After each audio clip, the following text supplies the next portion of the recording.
Hello friends, welcome to Mrs Samba சமையல். நான் இன்றைக்கி என்ன செஞ்சு கட்ட போகிறேன்னு பார்த்தீங்கன்னா, ஒரு குழம்பு தான் செய்ய போகிறேன். தட்டைப்பயிரும் சொரக்காயை வச்சு ரொம்ப டேஸ்ட்டான குழம்பு செஞ்சு கட்ட போகிறேன்.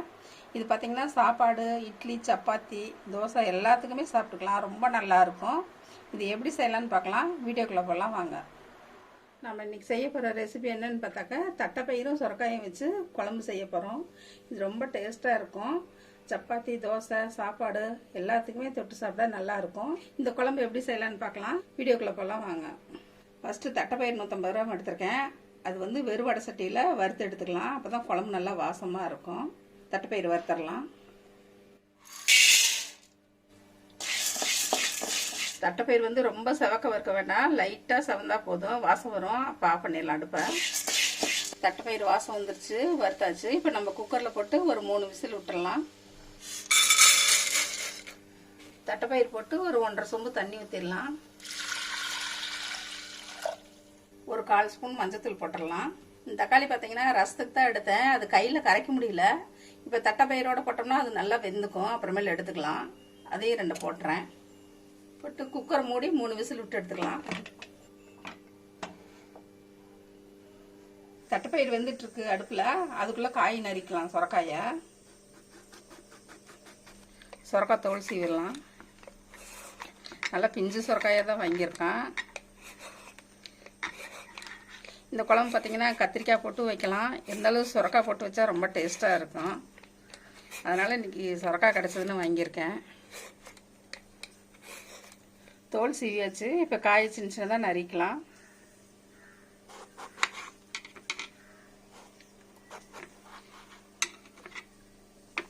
சொரக்காய் நல்லா பிஞ்சாக இருக்குது. இது வாங்கினதும் செஞ்சிடணும். ஒரு 2 நாள் வச்சு செஞ்சிங்கன்னா இந்த சதை பூரா முத்தி போய் வெறும் கொட்டையாயிரும். அப்புறம் நல்லாவே இருக்காது சொரக்காய். சொரக்காய் என்றைக்குமே முடிஞ்ச அளவுக்கு வாங்கின அன்றைக்கே செய்ய பாருங்கள் குழம்பு. சொரக்காயெல்லாம் கட் பண்ணியாச்சு. நம்ம இதை எடுத்து வச்சுட்டு குழம்புக்கு வேணுங்கிறத ரெடி பண்ணலாம். குக்கர் 2 விசில் வந்துருச்சு. இன்னும் 1 ஆஃப் பண்ணிடலாம். குக்கர் 3 விசில் வந்துருச்சு. குக்கர் தூக்கி பக்கத்து அடுப்பில் வச்சிட்றேன். இந்த அடுப்பில் இப்போ குழம்புக்கு நம்ம வெங்காயம் தக்காளி வணக்கலாம். வெங்காயம் தக்காளி வணக்கி போடுறதுனால குழம்பு கொஞ்சம் அதிகமாக கிடைக்கும், டேஸ்ட்டும் நல்லாயிருக்கும். கடாய் சூடாயிடுச்சு. ஒரு 2 ஸ்பூன் ஆயில் ஊற்றிடலாம். இப்போ இதுக்கு பார்த்தீங்கன்னா 2 பெரிய வெங்காயம் நீட்டமாக வெட்டி வச்சுருக்கேன். இதை போட்டுடலாம். சின்ன வெங்காயம் போட்டால் குழம்பு இன்னும் ருசியாக இருக்கும். சின்ன வெங்காயம் தீந்துச்சு வாங்கணும். அதனால் இன்றைக்கி நான் பெரிய வெங்காயம் போட்டு வைக்கிறேன். இந்த குழம்பு பார்த்திங்கன்னா இன்றைக்கி சாப்பிட்றத விட நாளைக்கு வச்சு சாப்பிட்டா இன்னும் சூப்பராக இருக்கும். சொரக்காய் தட்டைப்பயிர் குழம்பு. வெங்காயம் நல்லா கண்ணாடி பதத்துக்கு வதக்கலாம். இந்த குழம்பு பார்த்திங்கன்னா ராகி கிளறி அதுக்கு தொட்டு சாப்பிடவும் ரொம்ப சூப்பராக இருக்கும். நம்ம 3 பேத்துக்கு இன்றைக்கி இந்த குழம்பு வைக்கிறோம். மீதி இருந்தால் நைட்டுக்கு தோசைக்கு நாங்கள் இதை வச்சுக்குவோம். இன்னொரு விதமாகவும் இந்த குழம்பு செய்யலாம். வெறும் வெங்காயம் கட் பண்ணி தக்காளி மட்டும் அரைச்சி ஊற்றி வச்சோம்னா குழம்பு கொஞ்சம் கம்மியாகும். அது மாதிரி கம்மியாக ஆள் இருக்கவங்க அது மாதிரி செஞ்சுக்கோங்க. ஒரு 2 பேத்துக்கு செய்யறதுன்னா இவ்வளோ அரைச்சி ஊற்றியெல்லாம் செய்ய தேவையில்லை. வெங்காயம் வணக்கி விட்டு தக்காளி 2 அரைச்சி ஊற்றி குழம்பு செஞ்சுருங்க. ஒரு நேரத்துக்கு கரெக்டாக வரும். நாங்கள் 3 பேத்துக்கு செய்யறதுனால கொஞ்சம் வெங்காயம் அதிகமாக போட்டு வணக்கிறேன். நம்ம இந்த குழம்புக்கு தேங்காய் இல்லாமல் வைக்கிறதுனால மறுநாள் வச்சு சாப்பிட்டாலும் நல்லாயிருக்கும். இந்த குழம்பு பார்த்திங்கன்னா வெங்காயம் நல்லா வதங்கிடணும். இப்போ நல்லா வதங்கி கலர் வந்துச்சு பாருங்கள். இப்போ கட் பண்ணி வச்சு ஒரு தக்காளி போட்டுடலாம். தக்காளி ரொம்ப வதக்க வேண்டியதில்லை, கொஞ்சம் வதங்கினா போதும். மறுபடியும் நம்ம குழம்புல கொதிக்க வைக்க போகிறோம். அப்போ வெந்துக்கும். கருவேப்பிலை ஒரு கொத்து போட்டுக்கலாம். சீரகம் ஒரு 1/2 ஸ்பூன் போட்டுக்கலாம்.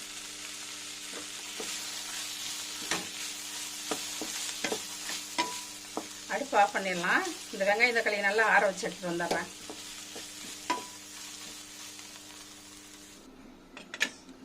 குக்கர் விசில் போயிடுச்சு. திறந்து பார்த்துடலாம்.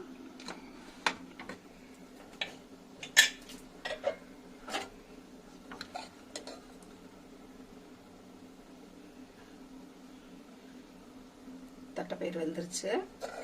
இப்போ ரசத்துக்காக போட்ட 2 தக்காளி எடுத்துக்கலாம். கட் பண்ணி வச்ச சொரக்காயை போட்டுடலாம்.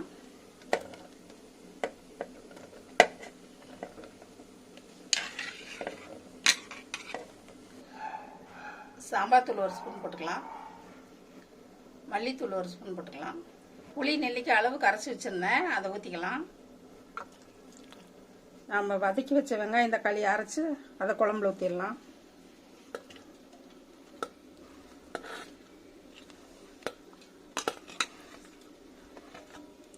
கொஞ்சம் தண்ணி ஊற்றி நல்லா திக்காக அரைச்சிக்கலாம். நைஸாக வெங்காயம் தக்காளி நல்லா நைஸாக அரைச்சி எடுத்தாச்சு, அது குழம்புல ஊற்றிடலாம்.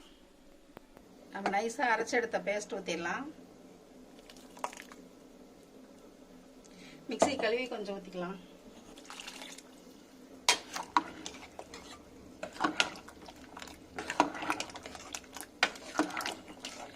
நம்ம தட்டைப்பயிறு வேக வைக்கும் போதே மஞ்சத்தூள் போட்டாச்சு, அதனால இப்போ மஞ்சத்தூள் போட வேணாம். குழம்பு ரொம்ப திக்காக இருக்குது, இன்னும் கொஞ்சம் தண்ணி ஊற்றிக்கலாம்.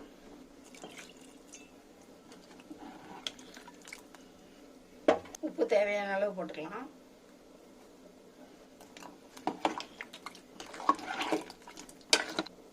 உப்பு புளியெல்லாம் சரியாக இருக்குது. இப்போ நம்ம குக்கரை மூடி வச்சு ஒரு விசில் விட்டால் போதும், சுரக்காய் சீக்கிரம் வந்துடும். குக்கர் மூடிடலாம். குக்கர் ஒரு விசில் வந்து அடங்கிடுச்சு, திறந்து பார்த்துடலாம்.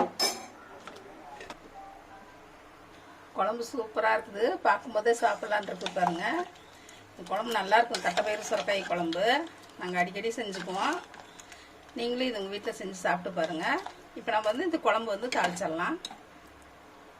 வடை சட்டி சூடாயிடுச்சு, இப்போ குழம்பு தாளிச்சிக்கலாம்.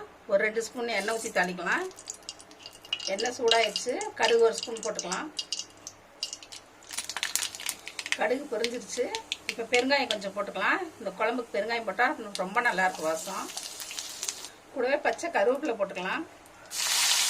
ஃப்ரெஷ்ஷாக கொத்தமல்லி இலை போடலாம், நல்லாயிருக்கும் குழம்பு வாசமாக. இதையும் எண்ணெய் போட்டுக்கலாம். அடுப்பு ஆஃப் பண்ணிவிட்டு நம்ம குழம்புல எடுத்து ஊற்றிடலாம்.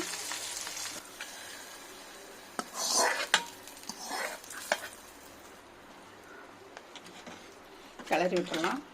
டேஸ்டான தட்டைப்பயிறு சுரக்காய் குழம்பு ரெடி ஆகிடுச்சு. இது சாப்பாட்டில் போட்டு சாப்பிட்டா இன்னும் கொஞ்சம் சோர்த்திங்களாம், அந்த அளவுக்கு டேஸ்ட்டாக இருக்கும் இந்த குழம்பு. இட்லி தோசைக்கும் நல்லாயிருக்கும். நம்ம இப்போ மத்தியானம் சாப்பிட்டது போக மீதி இருந்தால் நைட்டுக்கு தோசைக்கு வச்சுக்கிட்டா ரொம்ப சூப்பராக இருக்கும். இப்போ இது ஒரு பவுலுக்கு மாற்றிடலாம். இன்றைக்கி பார்த்தீங்கன்னா தூதுவளை ரசம் வச்சேன். இது குடித்தா ரொம்ப நல்லது, சளிக்கலான்னு சொன்னாங்கன்னு பக்கத்தில் செடி இருந்தது, கொடுத்தாங்க. எல்லாம் கொஞ்சம் சீரக மிளகு எல்லாம் போட்டு, மிளகு அதிகமாக போட்டு நான் ரசம் வச்சுருக்கேன். இப்போ இதையும் ஒரு குண்டால ஊற்றிடலாம். கொதிச்சிட்டு ரசம். உங்களுக்கு அடுத்த வீடியோவில் நான் வந்து இந்த தூதுவளை கிடச்சதுன்னா இந்த ரசம் எப்படி வைக்கிறதுன்னு போடுறேன்.